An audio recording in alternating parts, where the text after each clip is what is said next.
আজ পবিত্র রথযাত্রা। আপামোর বাঙালির কাছে দিনটি খুব শুভ। সেই ছোটবেলা থেকে শুনে আসছি যে কোনো শুভ কাজ নাকি এই দিনে করা যায়। পুরীতে মহা সমারোহে পালিত হয় এই রথযাত্রা। এছাড়াও মাহেশ, ইস্কন আরও কত জায়গায় এই রথযাত্রা মহা সমারোহে অনুষ্ঠিত হয়। জগন্নাথ অর্থাৎ জগতের নাথ আজ নিজের দেহভার ছেড়ে দেন তার সন্তানদের উপর। মন্দির থেকে ওই 3 ভাই বোনকে বের করতে গিয়ে গলদঘর্ম অবস্থা হয় মানুষের। দুলকি চালে সবাইকে নাচিয়ে তিনি ওঠেন রথে। ওদের মুখমণ্ডল যেন বলে দেয়, দেখ কেমন মজা, সারা বছর আমার উপর থাকে তোদের ভার, আর আজ এই কদিন আমার ভার বহন করে তো দেখ। যা হোক, বহু কষ্টে আমার কেষ্ট রথে উঠলেন। চলতে শুরু করলো রথ, কিন্তু একটু চলা আবার থামা।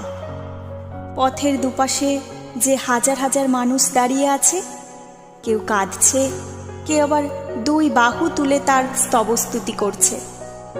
না জানি ওই নটখট কাকে খোঁজে, হয়তো যাকে খুঁজছে তার সামনেই দাঁড়িয়ে গেছে রথ। হয়তোবা বলে গেল, কাঁদিস না বাবা, এই তো আমি, তোর সব ব্যথা সে তো আমার ব্যথা। কর্মফল যে পিছু ছাড়ে না, দেখ আমাকে, নিজের বাবা মায়ের স্নেহ পেলাম না, জন্মালাম একখানে আর মানুষ হলাম অন্যত্র। যারা পরম যত্নে বড় করলো তাদেরকেও ছেড়ে আসতে হলো, নিজের মামার সাথে সংঘাতে জড়ালাম। এসব যে হওয়ার ছিল তাই তো হলো। তোরা বলিস আমি নাকি ভগবান, তাহলে কেন পেলাম বিরহ যন্ত্রণা? ওরে, আমি যে তোদেরই মতো, ওই 56 ভোগ যে মুখে রোচে না। আমার সন্তান যখন অভুক্ত হয়ে আমাকে নৈবেদ্য সাজিয়ে দেয়, তখন বড্ড কষ্ট হয় আমার। মনে হয় পাশে বসিয়ে 2 দলা মুখে পুরে দিই। খালি পেটে না, আমায় তোরা ভরা পেটে ভক্তি কর। আমি যে ভক্তের ভগবান।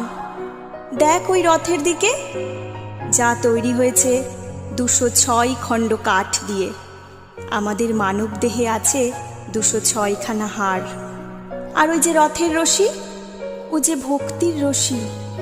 ভক্তির রশিতে টান দিয়ে তো দেখ, আমার যে নিয়মের বেড়াজাল আর ভালো লাগে না। কিন্তু সবই যে সময়ের চক্র, যার হাতে বাধা পড়েছি আমরা সবাই। বহু কষ্টে মাসির বাড়ি পৌঁছানো গেল। এখন একটু